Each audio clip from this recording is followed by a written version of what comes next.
Es la tarde del 15 de abril de 1953. Se respira un clima tenso frente a la Casa de Gobierno. La Plaza de Mayo desborda de trabajadores que vienen a dar apoyo al presidente Juan Domingo Perón.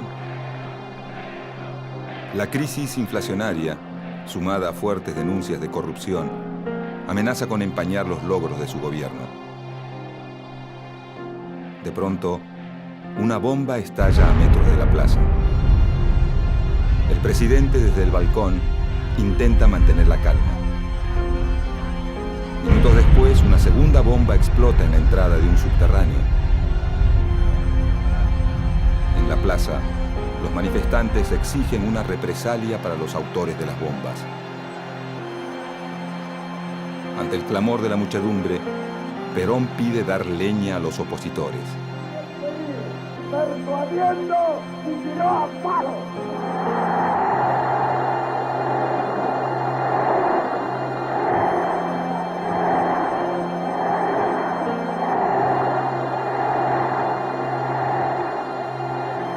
Una vez finalizado el acto, varias columnas de militantes justicialistas recorren las calles en dirección a los principales locales de la oposición.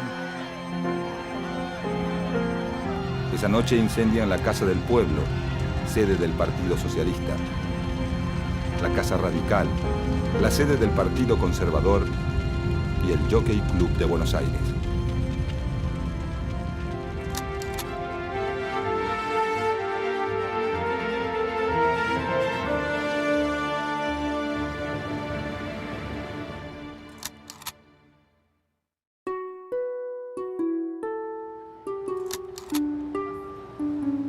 Para principios de 1946, la República Argentina se encuentra en pleno clima de elecciones presidenciales. La realidad política del país muestra a un electorado polarizado. Bajo la denominación de Unión Democrática, se agrupan los partidos políticos tradicionales como la Unión Cívica Radical, el Partido Demócrata Progresista, el Partido Socialista, los conservadores y el Partido Comunista.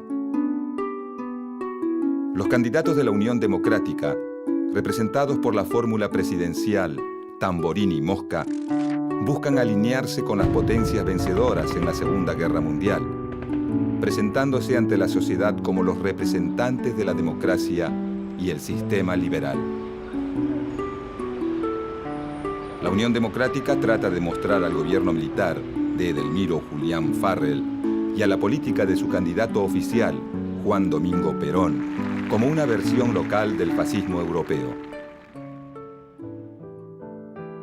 Por el otro lado, el Frente Electoral del Coronel Perón está representado por un partido integrado por dirigentes de los principales sindicatos que busca representar políticamente al sector obrero industrial, el Partido Laborista, y también por un desprendimiento del radicalismo, en desacuerdo con la política de la Unión Democrática, la UCR Junta Renovadora, y algunas fracciones de otros partidos que se suman en varias provincias.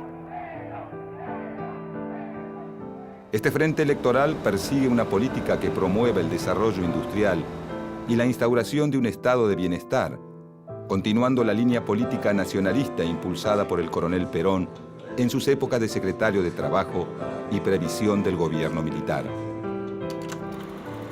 Fuera del sistema de partidos, la candidatura de Juan Domingo Perón recibe la adhesión de dos sectores muy fuertes en la política de esos años. Por un lado, las Fuerzas Armadas y en especial el Ejército, cuya fracción nacionalista decide apoyar desde un principio la política social del candidato de gobierno. Y por otro lado, la Iglesia Católica, cuya relación con Perón comienza con la Revolución del año 43, cuando el gobierno militar de ese entonces, del que Perón forma parte, implanta la educación religiosa obligatoria en las escuelas. Además, la adopción por parte de Perón de varios postulados de la doctrina social de la Iglesia hace que su relación con sectores del clero sea desde un principio bastante fluida. En las elecciones presidenciales del 24 de febrero de 1946, la fórmula presidencial Juan Domingo Perón Hortensio Quijano, con un 52% de los votos, derrota a la de la Unión Democrática. De esta manera, la coalición política del coronel Perón obtiene una amplia mayoría en el Senado y el 70% de las bancas en la Cámara de Diputados, dejando muy poco espacio para la oposición. A partir de este momento, comienza en Argentina una fuerte etapa de confrontaciones y antinomias, que dividen políticamente al país en dos grupos, a primera vista irreconciliables. Una vez instalado en la presidencia, Juan Domingo Perón comienza a dar forma a su programa de gobierno, basado en la idea de construir una alianza de clases, es decir, un acuerdo entre el capital y el trabajo, garantizado por el poder del Estado. Para llevar a cabo este programa, Perón busca el apoyo de los sectores más afines a él. El sector obrero industrial, organizado políticamente mediante los sindicatos, y el sector empresario vinculado a la industria liviana, que basa su desarrollo en el mercado interno. La floreciente situación económica de la que goza el país en 1946 hace que el plan de Perón empiece a dar frutos rápidamente. En poco tiempo, la participación del salario de los trabajadores en el ingreso nacional pasa del 44% que tenía en 1943 a más del 53% llegado 1948. Para 1949, el salario real crece en un 62% con respecto a las cifras de 1945, permitiendo que los sectores de menores recursos aumenten el consumo de bienes y servicios relacionados con el bienestar. Los sindicatos, que para ese momento ya habían quintuplicado sus índices de afiliación, comienzan a expandir los servicios a sus asociados, construyendo sus propios policlínicos, hoteles y colonias de vacaciones, mientras que el Estado garantiza el acceso a la salud, la vivienda y el sistema previsional de los sectores más carenciados. Estas cifras alentadoras dan al gobierno de Perón un amplio margen de consenso entre los sectores populares, que comienzan a ver al presidente como algo más que un simple líder político. A todo esto, su esposa, María Eva Duarte de Perón, impulsa una medida que la hace sumamente popular.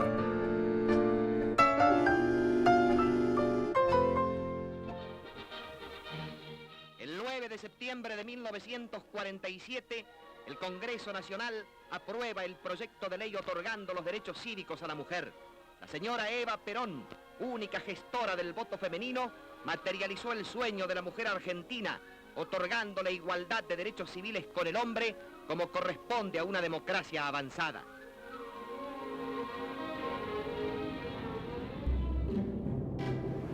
Paralelamente a su labor de gobierno, Perón va construyendo un conjunto de principios políticos y doctrinarios tendientes a fortalecer su figura y a prolongar la permanencia de su partido en el gobierno.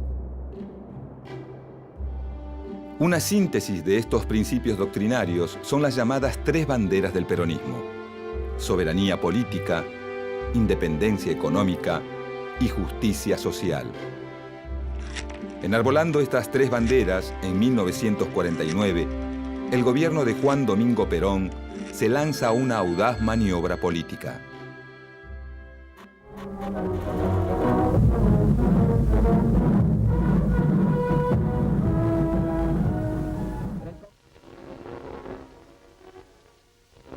En solemne sesión especial, el general Perón expone su pensamiento sobre la reforma constitucional, refiriéndose a la necesidad e importancia de las modificaciones propuestas, poniendo de manifiesto su fe en que con ellas ha de lograrse una nación socialmente justa, económicamente libre y políticamente soberana.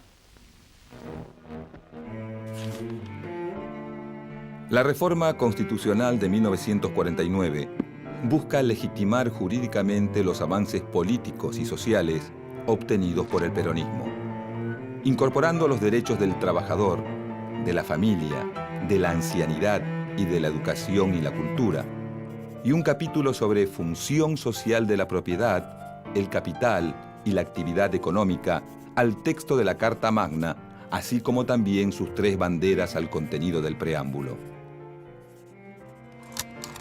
Además de sus propósitos jurídicos, la reforma constitucional también tiene una clara finalidad política: crear una cláusula que permita la reelección del presidente. El evidente afán reeleccionista, sumado al importante papel que asigna la nueva Constitución Nacional al Estado en la economía y la política social, provoca un enérgico rechazo en los sectores opositores que ven esta reforma como un avance de la incipiente doctrina peronista sobre las tradiciones institucionales.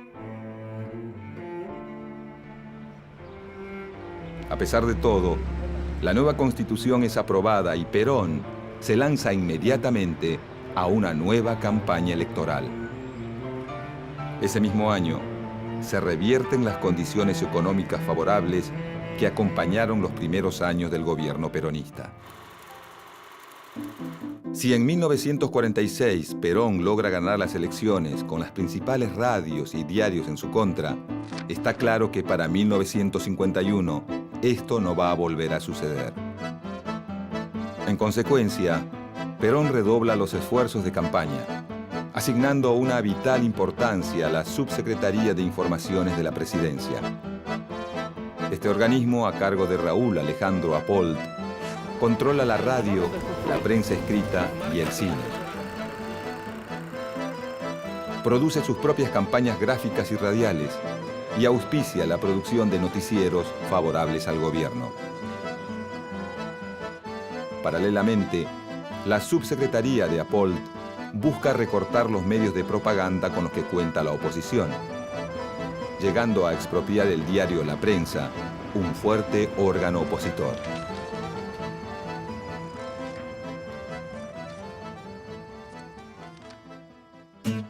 De 1949 a 1951, la propaganda oficial gana las calles y los principales medios de comunicación. Libros, afiches y filmes propagandistas exaltan la figura del presidente y su esposa. Es en esta época que María Eva Duarte de Perón adquiere una importancia fundamental para el gobierno. Su avasallante personalidad y sus logros políticos, sumados a su intensa obra benefactora, hacen que en poco tiempo la militancia peronista la convierta en un emblema de justicia social y que el gobierno la instale como la segunda cara más visible de la propaganda oficial. Para 1950, la campaña electoral avanza en medio de una incipiente crisis económica, que trae consigo los primeros brotes de inflación y una importante caída en las exportaciones. Con el fin de no perder el control de la situación, el Estado peronista refuerza las tendencias centralizadoras de su acción política, avanzando sobre distintas áreas, tanto en lo que se refiere a la implementación de políticas sociales, como la salud pública y la construcción de viviendas, como a los cuadros intermedios del movimiento, especialmente los sindicatos. Para principios de los 50, el sector sindical es uno de los que más ha crecido y uno de los principales apoyos del gobierno peronista. Con el objetivo de establecer un mayor control de los sindicatos, el Estado promulga la Ley de Personería Gremial. Dicha ley establece la formación de un único sindicato por rama industrial, lo que facilita el control por parte del Estado del movimiento obrero organizado. Paralelamente a la Ley de Personería Gremial, el Partido Peronista va reemplazando a la vieja guardia sindical por una nueva dirigencia menos autónoma y más cercana al gobierno.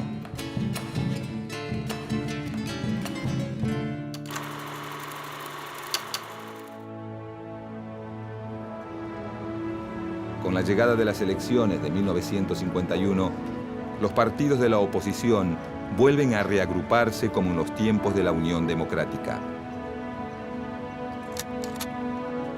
Entretanto, una figura surgida de las mismas filas del gobierno comienza a ganar cada vez más peso político.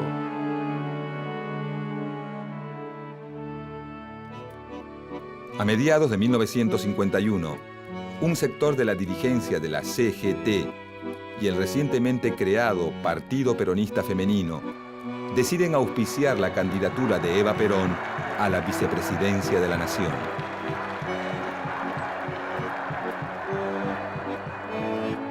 Esta noticia no hace más que avivar los ánimos de la oposición, principalmente entre los oficiales del ejército, que ven en Eva a una figura política mucho más intransigente que el mismo Perón. A fines de agosto de ese año, en parte debido a problemas de salud y a las reiteradas presiones de la cúpula militar, Eva Perón decide renunciar a su candidatura, dando un emotivo discurso que quedará registrado en la memoria de sus seguidores como el renunciamiento histórico.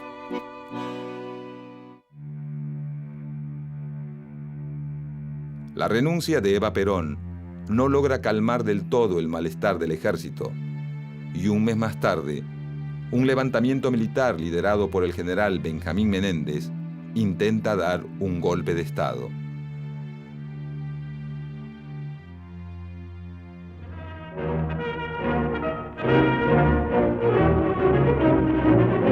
Vibrando de indignación y patriotismo, el pueblo argentino sale a la calle para aplastar la traición, como en la histórica jornada A pesar de las críticas de la oposición y del intento de golpe de Estado, el 11 de noviembre de 1951, la fórmula Perón-Quijano vuelve a triunfar en las elecciones con un 62% de los votos.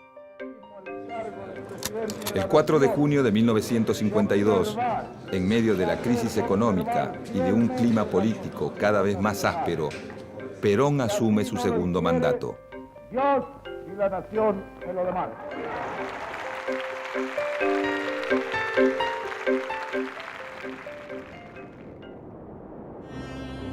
Un mes y medio más tarde, el 26 de julio, Eva Perón muere víctima de un cáncer. Por unos pocos meses, la tormenta política es eclipsada por enormes manifestaciones de dolor popular.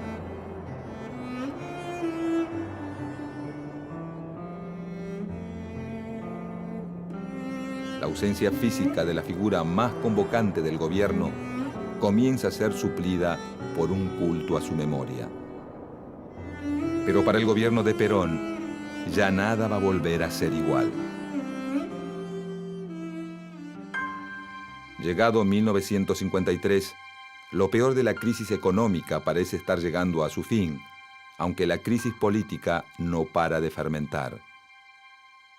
Durante los primeros días del año, sale a la luz un escándalo de corrupción que involucra a una persona del entorno íntimo del presidente, Juan Ramón Duarte. Hermano mayor de Eva, cuñado y secretario privado del general Perón, Juan Duarte es acusado por la oposición de usar sus contactos políticos para hacer negocios sucios a expensas del Estado. El escándalo termina de estallar finalmente el 9 de abril, cuando Juan Duarte es hallado muerto en su departamento luego de supuestamente haberse suicidado. El 15 de abril de 1953, apenas 6 días después del suicidio de Juan Duarte, la CGT organiza una manifestación en Plaza de Mayo en apoyo a un Perón cada vez más asediado por las denuncias de corrupción formuladas contra miembros de su gobierno.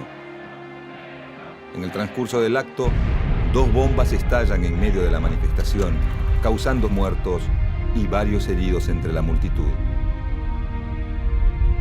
Esa misma noche, grupos de militantes peronistas actúan en represalia a las bombas, incendiando los principales locales de la oposición, como la Casa Radical, la Casa del Pueblo, la sede del Partido Conservador y el edificio del Jockey Club. En los días posteriores a la quema del Jockey Club, el conflicto entre Perón y la oposición se agudiza. El gobierno endurece su política de persecución y censura y varios líderes opositores son encarcelados. Dentro y fuera de los calabozos, comienzan a correr rumores de apremios ilegales y torturas que desprestigian aún más la imagen del régimen. Para descomprimir la situación, a fines de ese año, el Congreso decide dictar una amnistía. Cerca de 4.000 presos políticos son liberados. Pero lejos de lograr una conciliación, los adversarios de Perón se aprestan a presentar batalla. Para 1954, la exaltación de la doctrina justicialista adquiere ribetes exacerbados.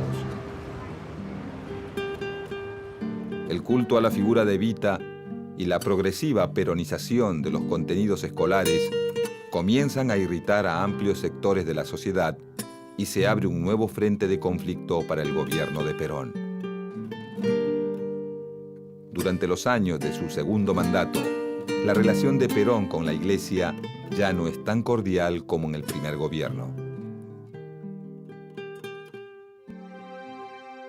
La exaltación casi religiosa de la figura de Eva Perón y su proclamación pública como jefa espiritual de la nación comienzan a generar inquietud entre los sectores más conservadores del episcopado, quienes rápidamente se suman a los reclamos de la oposición. La respuesta de Perón es intensificar la crisis. En pocos meses el gobierno suprime la enseñanza religiosa obligatoria, promulga la ley de divorcio vincular y propone una reforma de la Constitución para separar a la Iglesia del Estado. El conflicto con la Iglesia no tarda en estallar. Desafiando todas las prohibiciones y las restricciones impuestas por el gobierno peronista, el 11 de junio de 1955, todas las fuerzas opositoras al gobierno, en solidaridad con la Iglesia Católica, participan de la procesión de Corpus Christi y desfilan frente a la Catedral de Buenos Aires. Esta procesión constituye la manifestación masiva más grande en contra de Perón hasta el momento. Incluso militantes socialistas y comunistas, de conocida postura anticlerical, marchan junto a miembros de la Acción Católica en repudio al gobierno. El episodio termina con un confuso incidente que incluye la quema de una bandera argentina. Este hecho es utilizado por el gobierno para desacreditar a los asistentes de la marcha y para minimizar sus efectos políticos.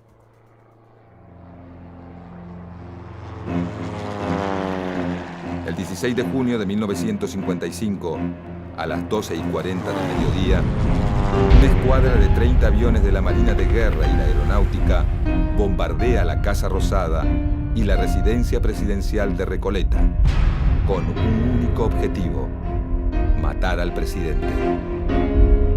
Durante 5 horas, más de 15 toneladas de explosivos son arrojados sobre cientos de civiles indefensos, convirtiendo a la Plaza de Mayo en una versión porteña del apocalipsis. Perón, advertido de la maniobra, logra ponerse a salvo y sofocar la rebelión con el apoyo de los oficiales del ejército leales al gobierno.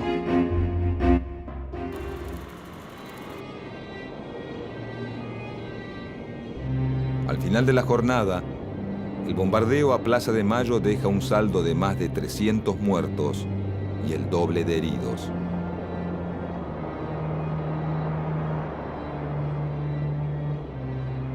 Esa misma noche, grupos armados de militantes peronistas incendian varios templos de Buenos Aires y la sede de la curia arzobispal. Para ese momento, la relación de Perón con sus opositores ya no tiene vuelta atrás.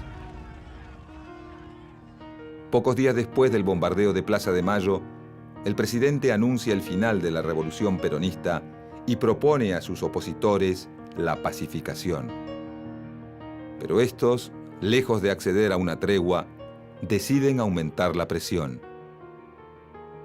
El 31 de agosto, Perón pone su renuncia a disposición de la CGT y sus organismos partidarios, lo que genera una masiva reacción de sus seguidores que inmediatamente se concentran en Plaza de Mayo. Frente a la multitud, Perón retira su renuncia y decide poner fin a la tregua, pronunciando un provocativo discurso donde proclama: Y cuando uno de los nuestros caiga, caerán 5 de los de ellos. Esta renovada actitud de beligerancia de Perón termina por aunar la opinión de las Fuerzas Armadas. El 16 de septiembre, desde la Escuela de Artillería de Córdoba, el general Eduardo Lonardi inicia un alzamiento militar a gran escala que incluye la ocupación militar de los principales centros urbanos y el despliegue de la Marina de Guerra en las costas del Río de la Plata. Luego de 4 días lluviosos de bombardeos, tiros y resistencia, el 20 de septiembre de 1955, a las 2 de la madrugada, el presidente Juan Domingo Perón decide abandonar el gobierno y refugiarse en una cañonera paraguaya. De esta manera, se impone un nuevo gobierno militar en Argentina, poniendo fin a 9 años de gobierno peronista.